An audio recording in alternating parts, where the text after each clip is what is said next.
Chairman Karaps mentioned earlier that Michael Young has two passports. One is a Chinese passport, the other is Philippine passport. May we hear from the Bureau of Immigration, is he a dual citizen? Why he was allowed to be issued a Philippine passport as well? Uh, the, Good afternoon, Madam. The Bureau of Immigration is not aware of the existence of the Philippine passport of Michael Yang. From our record, Your Honor, um, the Chinese name of Michael Yang is Yang Jiajing, who was born on 19 September, 19 January 1983. I, I'm, I'm very sorry. So the name is Yang Hong Ming, who was born on October 2, 1976, Your Honor. And he is a Chinese national. But do you confirm, if the DFA is here, I wish to hear also from DFA, ang nag-i-issue lang dapat ng passport ay yung country of nationality. Is that correct? Kung Filipino ka, Philippine passport ka. Kung Chinese ka, Chinese passport ka. The only occasion that we will be seeing a person with two passports for Filipinos are those who are dual citizens, because we allow dual citizenship. Then how come that Michael Yang was issued Philippine passport as well? If you will be raising the late registration of birth, ibig sabihin, he made it appear na siya'y Filipino citizen also, apart from becoming a Chinese citizen. And this reminds me of the significance of the restriction we need to impose application for late registration. Hindi ho pala kailangan mag-apply ng dual citizenship eh.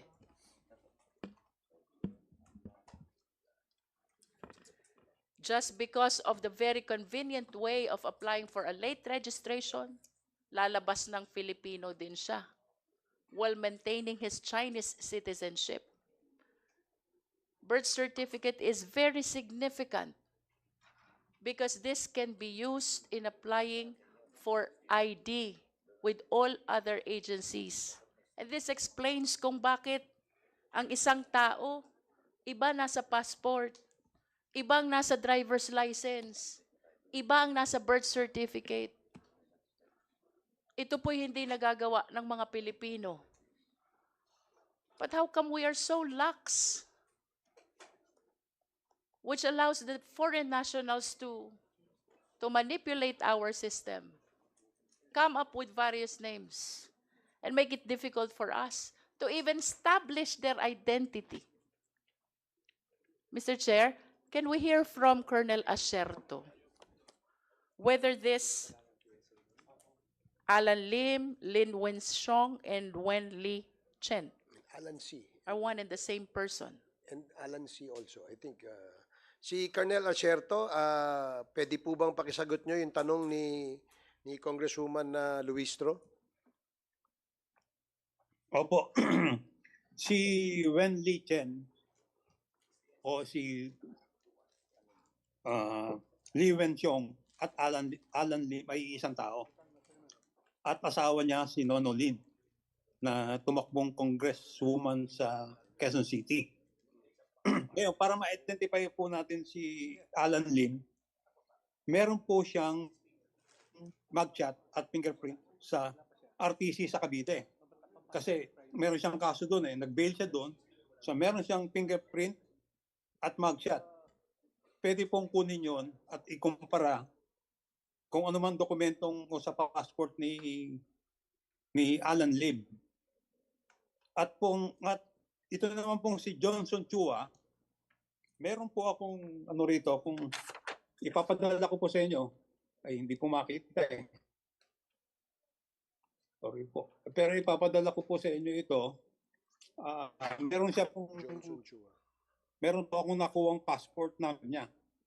Ang passport number niya is Papa Gold 31505060. Ang pangalan niya ay Sho Yui. Zebra Zebra Hotel Oscar Uniform Yankee Uniform Echo. Colonel Acerto, is that the passport? Papadala ko na lang.